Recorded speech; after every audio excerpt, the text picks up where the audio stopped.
Iya, aku sudah viral memang. Saya minta maaf nih Mbak Nunung karena sebenarnya di awal kalau sampean lihat podcast saya yang bulan November itu suamimu pernah nyari aku. Ya. Pernah nyari aku suamimu. Tapi aku minta surat nikah, dia nggak ngasih. Saya Iya, berhubung kita di sini bukan nikah, kita nikah siri. Iya, tapi waktu suamimu naik itu nggak viral. Kenapa? Karena saya minta surat Iya, nikah. kenapa nggak diviralkan? Bukan, ya kan. Kalau diviralkan aja dia malu sendiri dia. Bukan, viral nggak viral kan bukan saya yang menentukan. Jadi yang menentukan itu netizen. Nah, waktu itu bisa dicari deh podcastnya. Pokoknya saya minta surat nikah waktu itu. Dia bilang surat nikahnya hilang. Iya. Enggak ada, kita nggak ada. Karena itu saya bilang saya nggak mau mencari kalau nggak ada surat. Karena apa? Saya sudah pernah ditipu oleh garangan, Mbak. Jadi saya sendiri itu pernah. Kalau laki-laki mencari istrinya nggak ada surat nikah, saya nggak nyari. Tapi kan ini masalahnya anak. Masalahnya anak. Kenapa saya bilang kalau anak kan beda, atau kan nggak ada suratnya kan? Samen dengerin semua podcastnya kan, pasti samen juga nggak salah paham. Tapi kalau anak memang kan nggak ada suratnya. Nah, pertanyaannya kenapa anakmu mau ngomong kayak gitu, Mbak? Gini Mbak Yuni ya. Biar semua netizen juga jelas karena netizen juga nunggu sampean. Iya, karena saya juga sudah dari kemarin kan telepon jenengan karena berhubung jenengan katanya lagi Indonesia kan dia nggak enak juga gitu Nggak kan. apa-apa. Admin jenengan yang gini. Itu sebelum kejadian anak saya diambil dari pesantren tanpa sepengetahuan ibu pesantren, ya. Nah, di situ ibu pesantren waktu itu lagi keluar kota ya.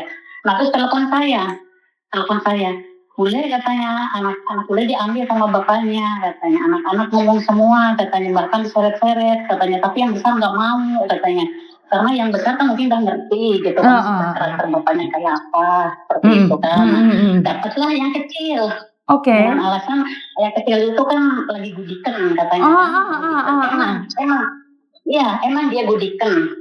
Itu pun lagi berobat jalan. Di sini pun aku mantau nyuruh kakaknya, adek harus bisa dirawat gitu kan sama kakaknya itu kan. Itu memang lagi diobatin, berobatnya udah mendingan itu sekarang, udah mendingan waktu kemarin itu. Nah, bapaknya mungkin oke lah, dia mungkin bawa anak itu karena ada alasan, mungkin mau membawa anaknya untuk dijadikan itu tadi, gitu loh. Aku kaget loh.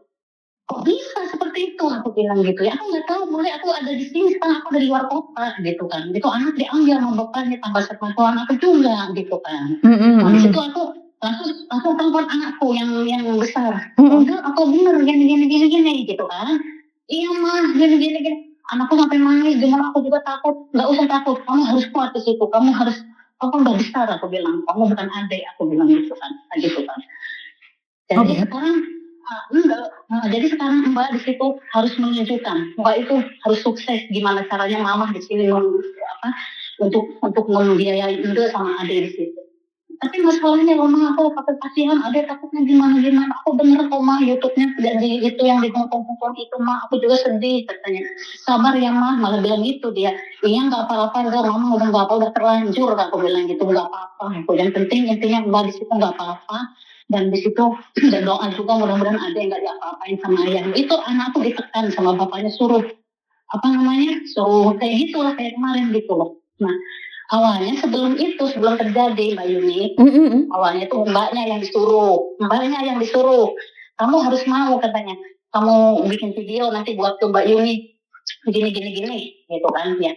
Tapi kan anakku udah besar, gak mau anakku yang besar itu kan. Iya, karena saya kan awalnya kan saya nggak percaya nih Mbak, karena saya nggak mungkin dong kalau kalian sudah punya anak besar, masa surat menikahnya nggak ada. Saya bilang buat video ya kalau kalian yang meminta tolong, paham nggak?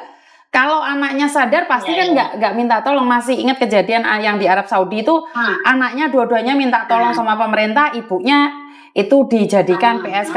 Itu benar-benar anaknya sendiri dengan sadar. Makanya saya bilang, kan anakmu udah 2 nih, ngomong dong sama saya. Kan saya bilang ngomong sama saya. Kalau nggak ngomong saya nggak percaya, karena kalian bilang nggak ada surat nikah. Saya minta surat nikah. Iya justru itu. Aku di situ kaget loh, kenapa ini udah kejadian lama, kenapa dia mungkin kembali seperti ini gitu kan. Aku di situ juga merasa stres di sini gitu. Kenapa kok semuanya ini kayak gini gitu kan. Padahal aku di sini ibaratnya aku oke, mungkin dia begini. Biasanya aku kan suka kasih uang ke dia gitu, tapi kan dia emang gak ada apa-apa dengan dia.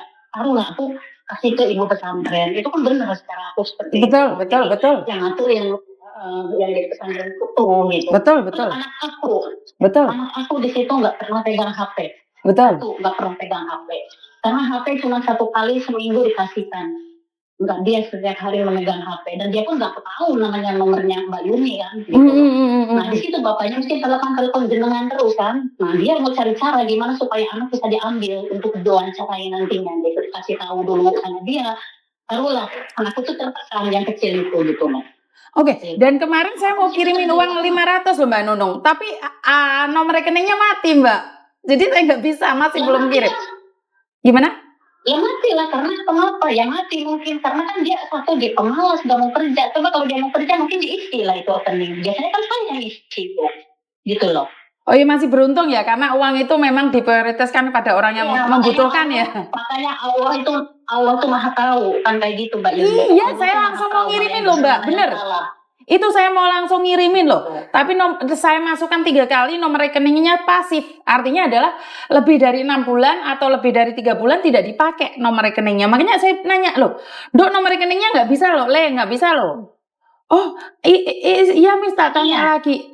Terus karena sekali waktu saya live itu ada yang komen Mbak Nunung, Miss Yuni hati-hati penipuan, kan begitu kan teman-teman. Jadi saya langsung Mbak Yuni, iya memang betul Mbak Yuni, betul itu betul. Itu yang bilang seperti itu siapa? Jujur aku katakan itu anak ibu pesantren yang Oke. Makanya kan saya langsung bukan saya nggak percaya ya, tapi kan namanya orang bisa saja play victim.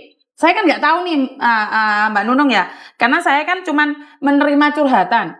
Kalau seorang ibu keluar negeri meninggalkan anaknya, tidak memperdulikan, saya kan bilang salah.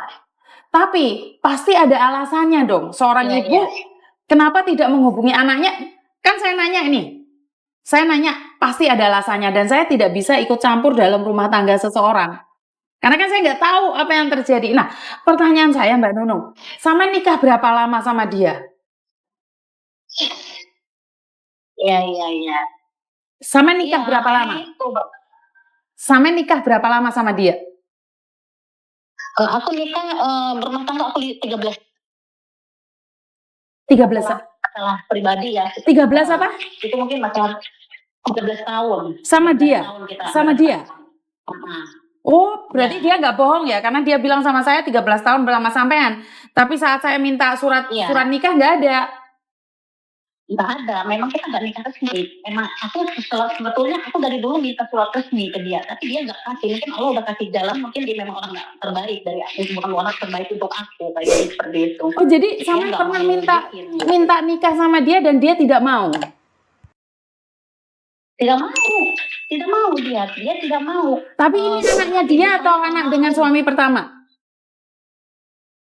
Ya anak dia ini dua-duanya Mbak Yuni. Oke. Sampai anak dua kita itu nggak punya surat resmi gitu, nggak ada gitu di situ catatan situ. Makanya kalau aku bilang silakan kamu naik ke Mbak Yuni, ibaratnya gitu dalam hati aku. Nanti yang mau kamu juga sendiri gitu loh.